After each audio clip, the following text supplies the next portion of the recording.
24 au 25 février 2016, Kinshasa, la capitale de la RDC, a accueilli une conférence régionale sur les investissements, une première dans la région. Cette conférence était co-organisée par le bureau de l'envoyé spécial du secrétaire général des Nations Unies pour la région de Grand Lac, ainsi que la conférence internationale sur la région de Grand Lac. Ont assisté à la cérémonie d'ouverture, notamment le président Joseph Kabila du Congo, le secrétaire général des Nations Unies Ban Ki-moon, les vice-présidents de l'Angola et du Burundi, ainsi que le premier ministre du Rwanda, donc, qui a assisté à cette conférence. L'objectif principal de la conférence était d'ouvrir une plateforme pour le dialogue public-privé sur la promotion des investissements responsables dans la région et pour les opportunités améliorées des réseautages entre les acteurs régionaux et internationaux. Ce soir, nous avons le plaisir de rencontrer une personne qui a participé à cette conférence de Kinshasa. Bonsoir, Monsieur Kimenyi. Bonsoir, Monsieur Kimenyi Sekarige Aimable, donc vous êtes le directeur général de la société Algorithme. Vous avez eu l'occasion d'aller à Kinshasa, d'assister à cette importante conférence. Qu'est-ce qu'on peut retenir de cette conférence pour toute la région de Grand Lac? Merci. La conférence était organisée pour que le public et les privés puissent voir comment investir.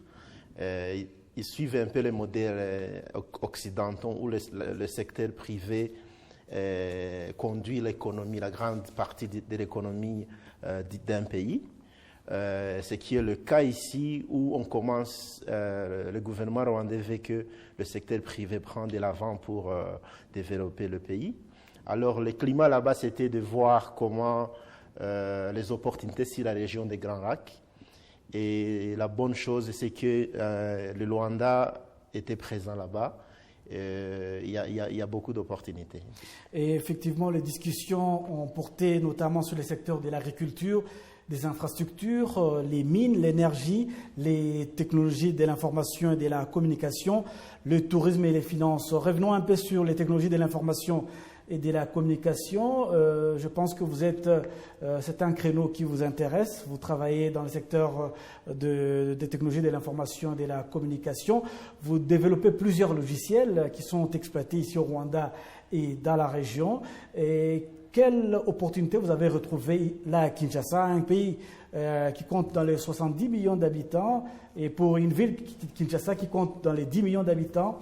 Quelles sont les opportunités que vous avez trouvées sur place à Kinshasa? Avant de parler des opportunités, j'aimerais parler être capable d'avoir ces opportunités. Pour créer un produit exportable, il faut trois choses. Il faut la stabilité politique d'un pays. Il faut que les gens puissent être capables d'avoir une société, un système qui peut marcher. La deuxième chose, c'est avoir un produit que je peux dire exportable, qui est stable. Et ça, on l'a eu grâce à l'écosystème rwandais qui favorise les affaires, les jeunes. Et après ça, il faut maintenant être prêt pour l'exportation. Et il faut avoir l'expérience. Et nous, on a eu la chance, et notre témoignage, c'était qu'on a pu exporter dans la région, à savoir le Burundi et le Congo-Kinshasa, mais côté de l'Est. On était là-bas pour voir comment entrer sur le plateau de Kinshasa ou sur l'intégralité du pays, mais en plus dans la région. Mais quand on est arrivé là-bas, ils ont reconnu notre expérience, que le Rwanda est trop avancé dans la technologie. On a eu la chance dans la salle d'être avec le ministre de l'ICT. Et quand il a entendu notre témoignage, les gens qui nous ont mis là-bas approuvaient ça, et ils étaient intéressés, que ce soit lui, que ce soit les autres partenaires économiques, à plus écouter ce qu'on a à offrir. Et un exemple, c'est que par exemple, il y a des sociétés étrangères qui ont investi au Congo, comme les gens qui produisent le maïs ou autre chose. Mais quand ça arrive à la distribution, ils ont besoin des logiciels locaux, pas des logiciels de l'étranger. Parce que les distributeurs partout dans le pays, c'est des locaux, c'est des Congolais ou c'est des Rwandais. Donc, notre expérience, quand on peut gérer les distributeurs ici des sociétés comme Bralirwa, Agrotech, là-bas, c'est la même chose et c'est le même langage. Donc, on a eu des opportunités claires. Il faut suivre ça. Et j'invite vraiment aussi le gouvernement, le RDB, de créer une unité spéciale pour que cette opportunité, parce que c'est des portes qui s'ouvrent, nous on peut investir, mais on a besoin que ça ne s'arrête pas là, parce qu'il y a vraiment des opportunités. Et je suis content qu'on est en train de vivre le Made in Rwanda qui se tient présentement. Le Made in Rwanda, c'est bien, nous on va consommer, et c'est très important pour avoir un produit robuste, mais il faut aussi exporter. Et c'est ça qui nous a amené là-bas. Et nous, on doit voir un marché plus grand, on doit voir plus grand. Donc, on est dans une optique positive. Et si on doit parler justement du Made in Rwanda, le gouvernement rwandais a lancé depuis quelques jours cette politique d'encourager les Rwandais à consommer rwandais. Et je pense que quel genre de produit vous apportez, vous en tant que Rwandais, au public ou aux consommateurs rwandais, et ces produits, est-ce qu'ils peuvent intéresser la région des Grands Lacs? Et effectivement, si tu n'as pas un produit ici qui est consommé par les Rwandais, tu ne peux pas dépasser les frontières parce que ton produit ne sera pas robuste, ne sera pas aux couleurs locales, quoi, comme on dit. Mais notre produit étant populaire ici dans la gestion commerciale, c'est le même fonctionnement quand il dépasse les frontières.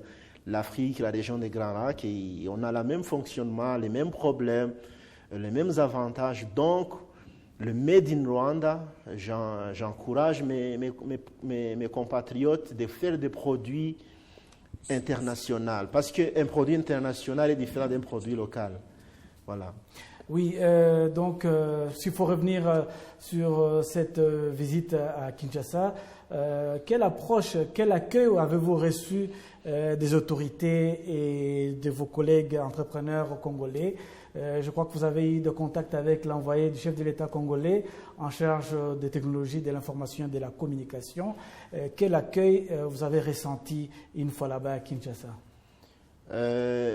Ils ont ouvert les portes. On n'a pas eu de problème juste dans nos hôtels. Mais comme le contact, entre autres, que vous venez de citer, est venu après le témoignage. Parce que je pense que l'Afrique qu'on veut créer, ce n'est pas une Afrique des frères, je suis ton frère, tu me donnes l'avantage, et on se connaît. C'est l'Afrique qui est basée sur des produits. Un pays comme l'Allemagne, puis comme les États-Unis, le Japon, on les reconnaît par leurs marques. On ne les reconnaît pas par autre chose. Donc, le monsieur que vous venez de parler ou les autres qui ont été interpellés par le message, c'est qu'ils ont compris le témoignage, il y a des faits, ils ont compris le challenge de notre peuple, mais que c'est faisable. Donc, l'histoire, notre histoire, notre challenge, il y a des gens qui n'aiment pas les challenges qu'ils rencontrent, mais c'est ça qui fait ton produit, c'est ça qui fait ta marque. Donc, beaucoup de gens sont impressionnés de ce que le Rwanda a fait. Particulièrement nous, on a eu la chance, parce qu'il y avait plusieurs sessions, comme vous avez dit, dans l'ICT, on était le produit Shiga était le produit qui parlait de son témoignage. Et là, les gens ont compris c'est quoi l'ICT. On a besoin de plusieurs choses. C'est ce que, comme les lois pour protéger les propriétés intellectuelles, parce que on ne peut pas toucher, ce n'est pas comme les trains. Oui. Donc, si je peux traverser la frontière et que quelqu'un me pique mon produit, là, il y a des problèmes. Donc, les gens, les discours que je pense qu'ils doivent suivre, c'est voir comment créer un écosystème régional. Et quand les grands lacs, je pensais que c'était le Rwanda, le Burundi et le Congo, mais Ça va jusqu'en Zambie, ça monte. C'est vrai que c'est un important marché, le Grand Lac. Donc il y a le Congo et le Rwanda et d'autres pays.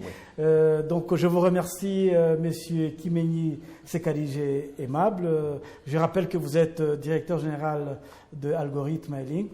Et donc vous avez participé à la conférence sur la région des Grands Lacs portant sur les investissements. Nous vous remercions donc d'avoir répondu à notre invitation et nous poursuivons donc avec ce journal.